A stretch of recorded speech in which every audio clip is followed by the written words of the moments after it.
There are three things that I hate in this world. Number one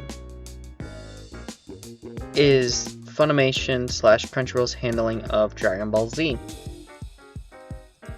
Number two are debates about dubs versus subs. And number three is all the bullshit that is going on with the anime industry going on right now. And with AI, especially, and crypto and Web 3.0. Hi, my name is Osoweeb. This is your anime headlines for the month of February 2025. And yes, this is going to be your only episode for the month. Sorry for that. I am behind on certain things, and I want to focus on certain things, especially with a big issue like this. There's many things I could be discussing right now, like Gundam G Quirks and all the news that's happening about it, and I'll likely do a full coverage once the film sees its theatrical release in the United States. But what we're having the discussion here now is more concerning to me than anything. I have made no secret on my feelings on AI, cryptocurrency, and the direction of the anime industry. If you've seen my coverage on anime and AI, which if you've only been following me on the podcast platforms, there's going to be a supplement episode that will release later, coming soon. It's going to be a re-upload of my original coverage of it, but is manga dying? Which specifically covered the issue with AI anime translations and AI artwork replacing human artists. But in my past coverage of anime headlines, I have covered this company called Azuki. Not to be confused with Azuki as in the manga publisher for legal licenses for manga like Attack on Titan, Knights of Sidonia, and those are the two that come to mind. And many other subsequent titles that have been a part, which used to be a part of Crunchyroll's manga service, but they are a separate company, and also was founded by former members of that Crunchyroll manga team. Now, what got me onto this topic today, and sorry for the long intro, but it's there's this podcast that I listen to, Toonami Faithful. It's no secret that I'm a big fan of Toonami. I used to be on my Twitter bio that Tom4, my favorite era of Toonami, and that is the era which aired Dragon Ball Z Uncut, Naruto, One Piece, and Justice League Unlimited, and I have very fond memories watching that block of shows alongside Ben 10 Alien Force and a bunch of other shows when I was much more younger, and also Star Wars: The Clone Wars. And past, I believe is the previous episode for Toonami Faithful, which was centering on the issue that's going on with Toonami. I have done coverage in the past also about Toonami Rewind, which, to catch up on all the audience on it, it was a block created by Adult Swim, owned by Warner Brothers Discovery, with the whole thing with Cartoon Network, things like that. If you know, you know. Which essentially brought back old shows from the past of Toonami to present them to essentially the same demographic that would have watched it 10, 20 years ago, as a way to play up their nostalgia and playing up space for Adult Swim's block, for as they have taken up more of the scheduling of the Cartoon Network channel for evenings between 4 and 7.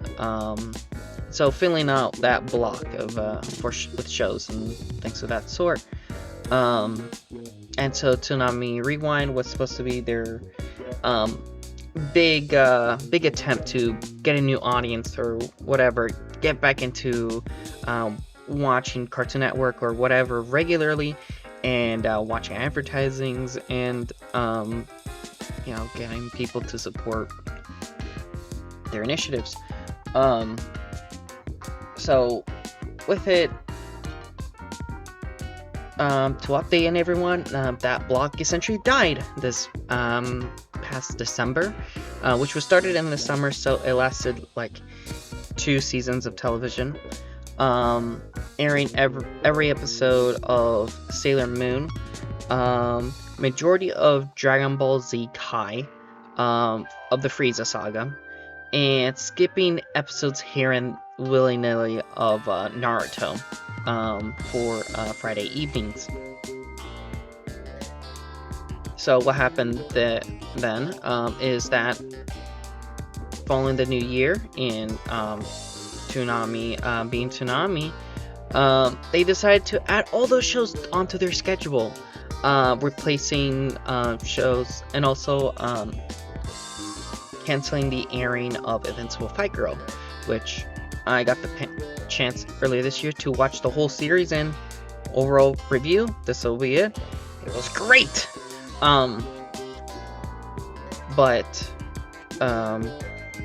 Toonami essentially dropped finishing the show, only airing the first 8 episodes and not even getting to the finale, which sucks for the audience that watched it on TV and on the Toonami block.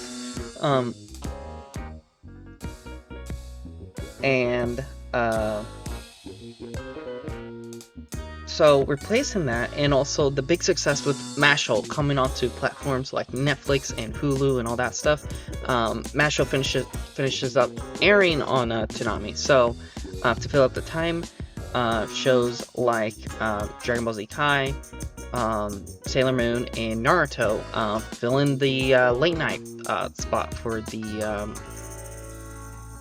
Toonami. Same block of time that in the past aired episodes of Dragon Ball Z Kai before the whole Toonami Rewind thing, and episodes of Cowboy Bebop and other classic Toonami series. Now, today, so their episode covered how essentially their schedule was completely barren, especially with the weird case that's going on with Dragon Ball Daima. And to bring Dragon Ball Daima in here, Dragon Ball Daima is a currently airing title that is going to be ending coming the next week. That is the same day that Gundam G-Quarks is releasing to theaters in the States. And where it took a long time for the English dub to come out, in which the podcast host thought it was very weird, and why there was never a real announcement of when Dragon Ball Daima is to be expected to join the block, or when the newest season for My Hero Academia that finished up last year is to come onto the block, which there has been no announcements on those titles at all. And so that got the host speculating about what's going on. So with around the same time, a new anime block just appeared on this channel called AXS TV. If you don't know, because I don't know my audience, you guys watch sports or not.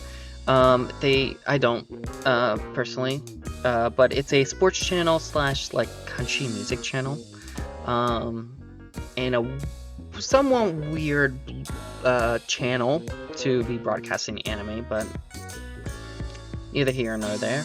That was set out to, start airing, Fate, Unlimited Blade Works, Fate Stay Night Unlimited Blade Works, which was promoted by Aniplex USA, that it was coming to TV. And so everyone at the period when it was announced by Aniplex was like excited. For me personally, I was expecting the show was gonna join the Toonami block or something. Rather, instead, it joined this new anime block by AXS. And so, what is this anime block or whatever? I have done coverage in the past, and it's this whole thing with a company called Azuki, like I've mentioned earlier. Azuki is a Web 3.0 company, and what that specifically means is specializing in cryptocurrency and also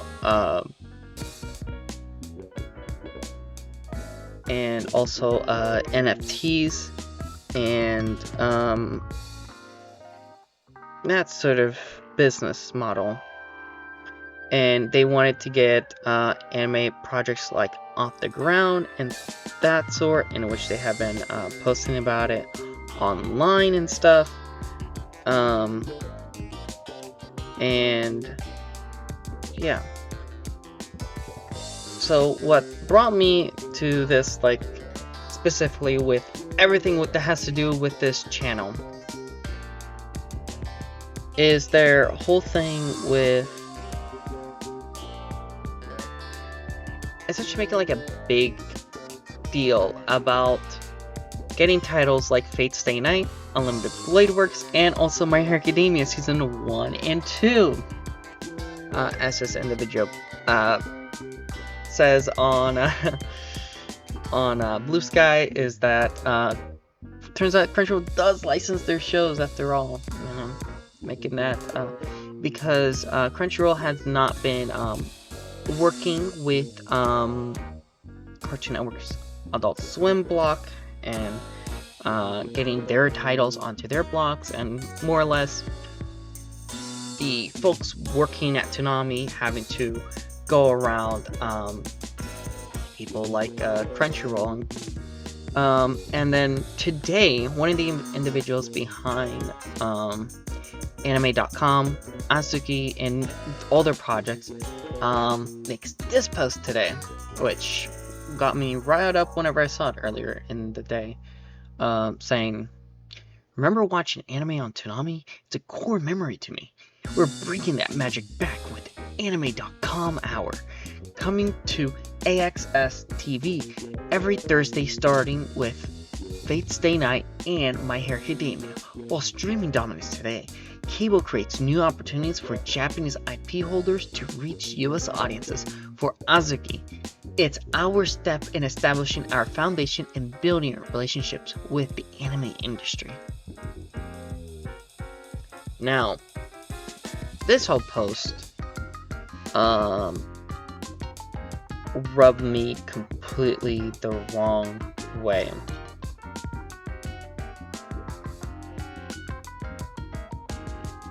So everything with it, and the mentioning, and everything that has to do with it, and the sort of like underlying like tone with everything. I'm so sorry, it takes a bit.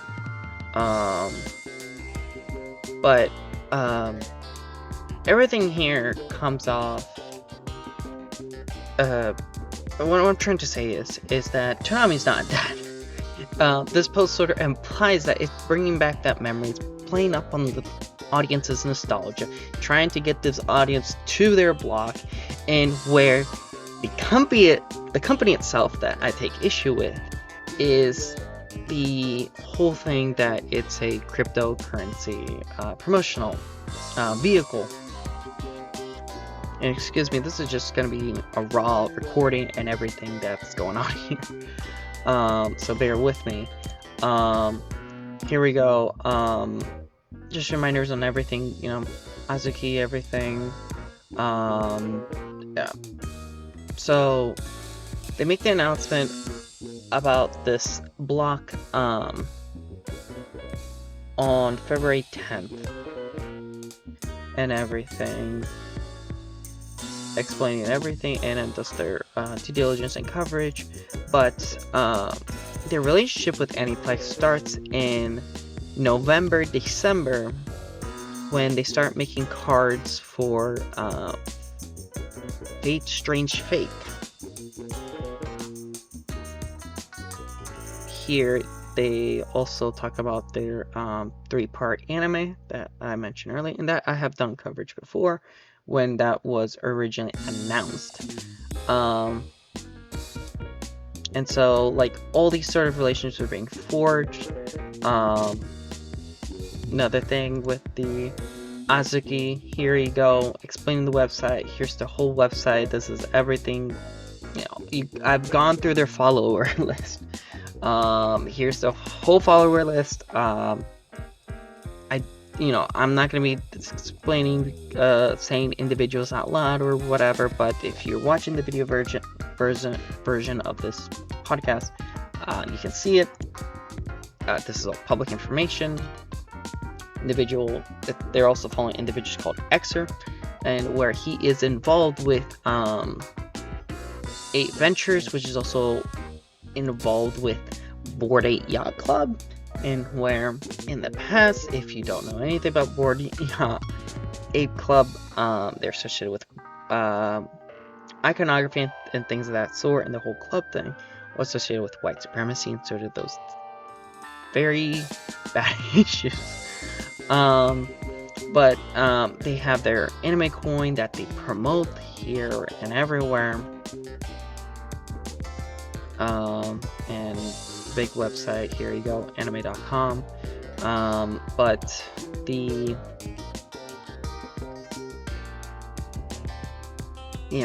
all this stuff, all the promotional vehicles and things like that, makes me think about how does a channel like this come about, get partnerships, and gets licenses to titles like Fate Stay Night, Unlimited Blade Works, and also My Hero Academia. From what I understand, titles like Fate Stay Night, Unlimited Blade Works is managed by Aniplex USA, and My Academia first 2 seasons are at least handled by formerly Funimation but now Crunchyroll. I have talked about my big issues with Crunchyroll in the past, and where I take issue with all this kind of sort of conversion on one another here.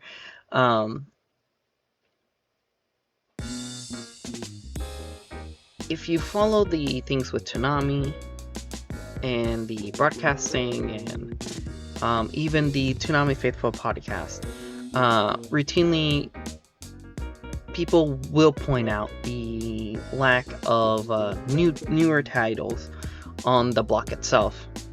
And as individuals have speculated in the past, and I've also even done justice to the writer for Toonami Squad and podcast guest, and sorry for not remembering the name at this current moment, who did a real deep dive on all the business practices with Crunchyroll. And I have talked in the past about the issue with how Crunchyroll has been dealing with their business partners. I don't want to be alarmist,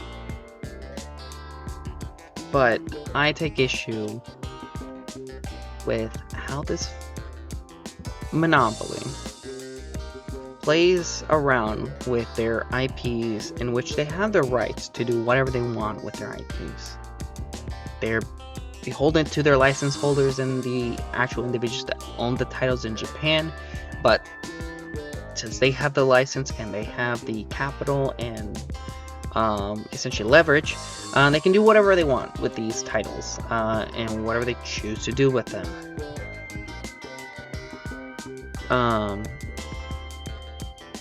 So I just think it's insane that Crunchyroll choose to partner with a company like Azuki and everything for their freaking broadcast these anime titles.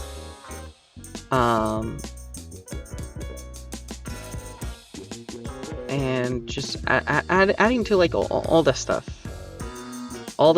especially that I've been covering for the past couple of years, and it's just completely insane. The issues that I take with this is crypto and NFTs have been used to as things to essentially inflate and dump and essentially take people's money, all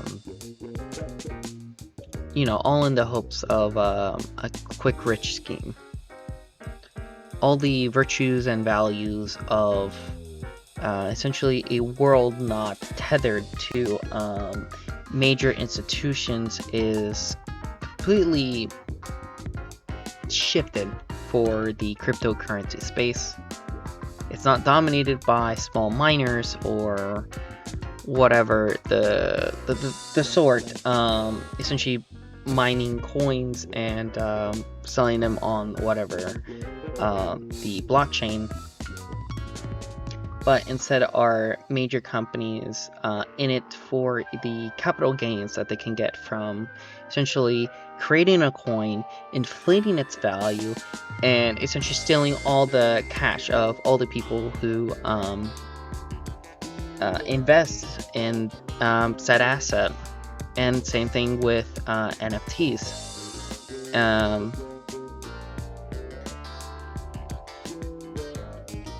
From what I understand, is that they're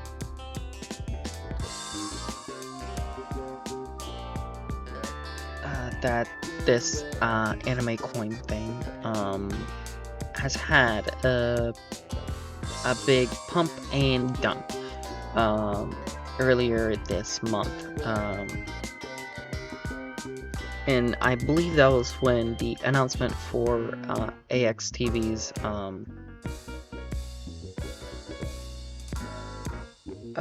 anime.com block got announced.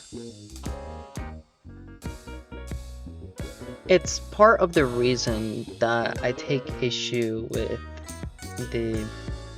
this individual's wording about the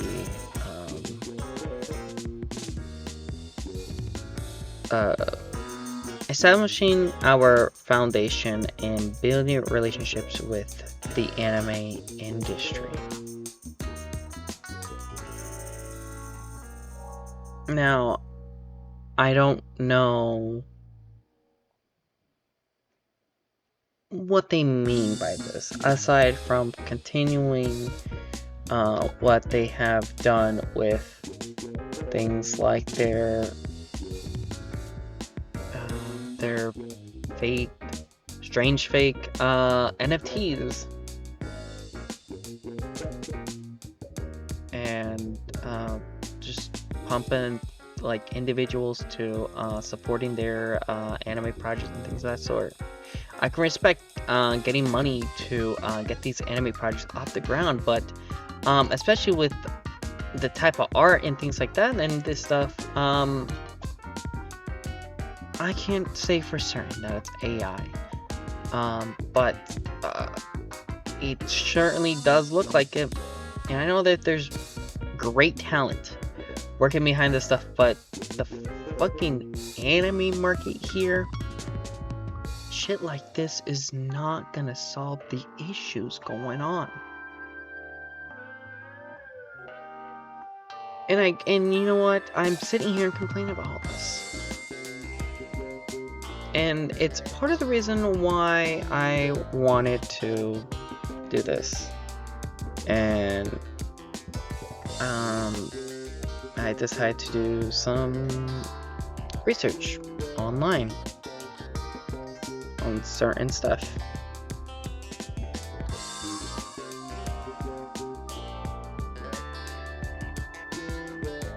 So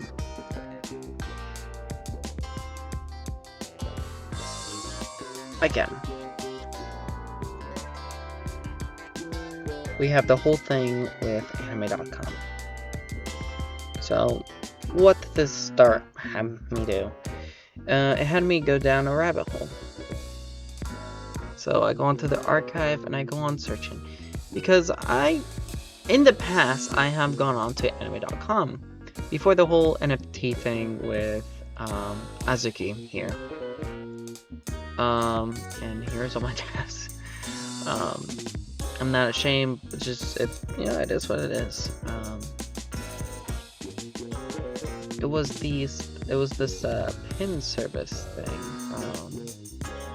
that I know anime.com has, and they would promote their whole app and things like that, and it'd be like a feed of like anime stuff. I remember going on to this like as a kid and stuff like that. Here's the archive that they have here.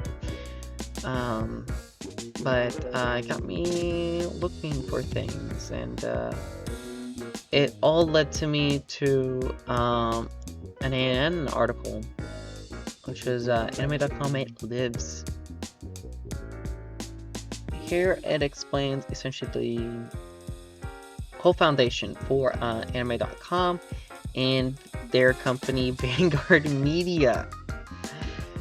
There's a the actual post by the former owner of anime.com, Michael I'm so sorry. Michael Pinto, about it. And where one of the other things about it, it was that they made the first anime CD-ROM called the World of US Manga Corps, and which is kind of funny because 1991 is the year for AnimeCon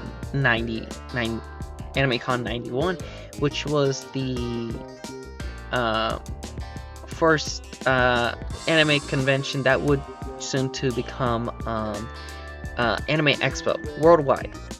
You have Comiket in Japan, which was a independent comic book convention and things like that, but it's not necessarily directly for anime, although a large anime fan base goes over there. And in the States, AnimeCon 1991 also has the appearance of also has the first live recording of the first sub versus dub debate. And also, Anime Con 91 saw the first titles announced for US Manga Corps. With one of the titles being Macross 2. They announced for that convention.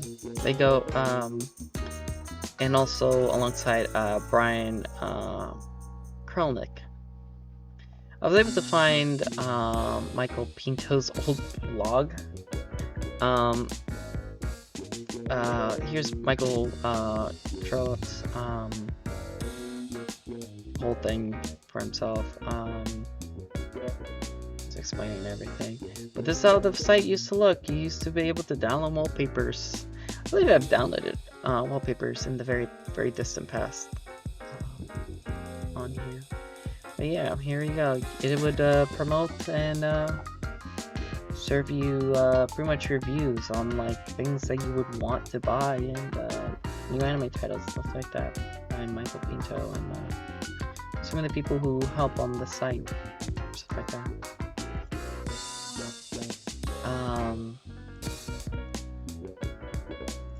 Yeah, I don't know what happened and what eventually led to the domain going to lapse and going to pin.anime.com and eventually being picked up by Azuki. This is their site in 2012 for their anime projects, stuff like that.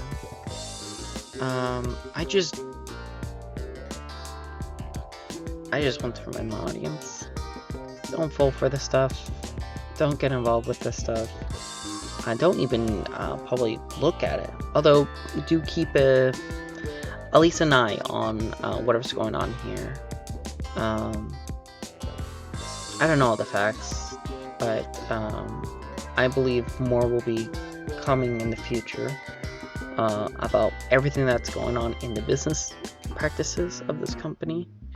And with everything, go support like legitimate manga publishers and things of that sort, please. Especially Azuki and the actual industry at large, and support things like High Dive, Hulu, and Netflix. Don't support Crunchyroll and their horrible business practices. I was glad to hear that Frieren got picked up by Netflix, and Puniru, which in my circles was everyone loved it. It's also coming to Netflix, or having come to Netflix by now. And just a reminder of the battle that us anime fans need to still keep an eye on with everything going on here. We're just at the beginning with everything here, and hopefully the future is brighter. Just a reminder before I go, keep studying, keep watching anime, and read manga. And this has been Osoweeb, and I'll be signing out. Bye.